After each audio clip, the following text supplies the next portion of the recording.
ni celle de vétérinaire. Donc déjà, je vais vous dire pourquoi j'ai choisi d'être vétérinaire.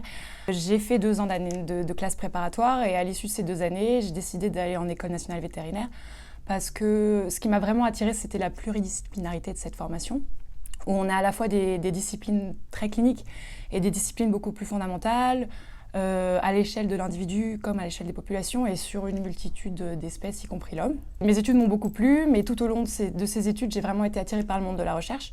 Et j'ai donc décidé, à l'issue de cette formation, de réaliser un master de recherche puis un doctorat en sciences. Et le domaine dans lequel je me suis investie, ce sont les neurosciences. Les neurosciences, c'est un domaine qui est vraiment très, très intéressant parce qu'il reste beaucoup de choses à découvrir.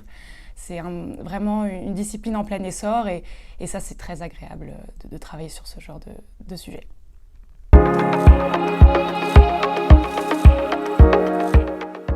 Mon projet de thèse, il se focalise sur la maladie qui est le sepsis. Alors, qu'est-ce que le sepsis ?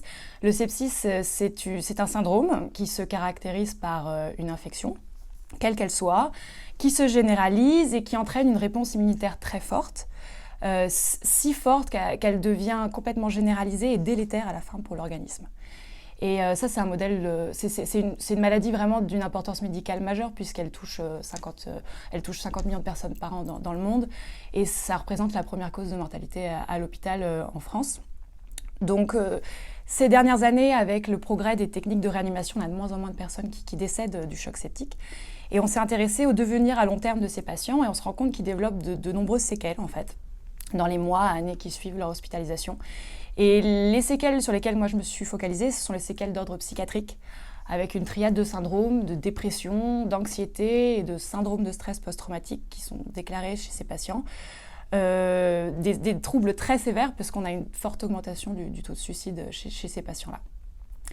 Ce dont on s'est également rendu compte, c'est que les patients, lorsqu'ils étaient en sepsis, vraiment lors de la phase aiguë de la maladie, ils présentaient une très forte activation neuronale dans plein de régions du cerveau, un panel de régions du cerveau.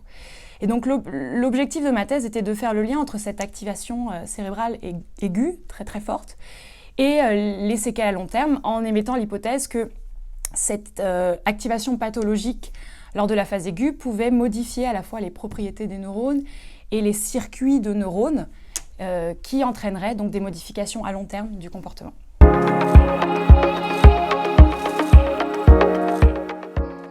La bourse, pour moi, c'est vraiment un honneur, c'est très gratifiant. Merci beaucoup. Je tenais à remercier le groupe Pasteur Mutualité et le Fonds de notation William pour cette bourse. Alors, c'est vrai que la science, enfin, dans nos travaux de recherche, on est parfois un petit peu isolés. Donc, c'est toujours très gratifiant d'avoir un peu de reconnaissance de ses pairs. Et après, qu'est-ce qu'elle représente pour moi, cette bourse ? Ça a été une période un petit peu particulière avec la pandémie qu'on vient de traverser. Et donc, plein de choses que normalement on fait en tant qu'étudiant en thèse, donc d'aller faire des congrès, de visiter des laboratoires à l'étranger, de rencontrer d'autres chercheurs. C'est quelque chose qui a été un petit peu stoppé. Et donc j'ai un peu de retard à rattraper. Et donc cette bourse va me permettre d'assister à des congrès, de voyager éventuellement aussi pour la suite de ma carrière et peut-être aller voir d'autres labos pour continuer en postdoc.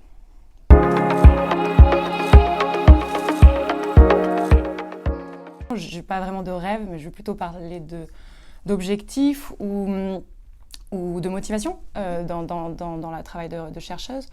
J'ai eu la chance de travailler à l'Institut Pasteur entre à la fois des chercheurs qui sont des neuroscientifiques, qui sont vraiment en recherche fondamentale, et également des équipes de médecins chercheurs, mais qui sont beaucoup plus exposés aux patients tous les jours à l'hôpital.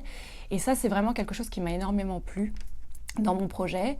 Et donc, si j'avais un rêve, moi, c'est de pouvoir, même si la science est un monde très compétitif, il y a un aspect qui est très agréable de collaboration entre différentes disciplines, entre différents corps de métier, entre différents pays, pour aboutir à un progrès scientifique, à un progrès médical. Et même si ce n'est pas toujours facile, je trouve que c'est vraiment quelque chose qui est très agréable et vers lequel j'aimerais pouvoir tendre et continuer à travailler dans ces conditions-là.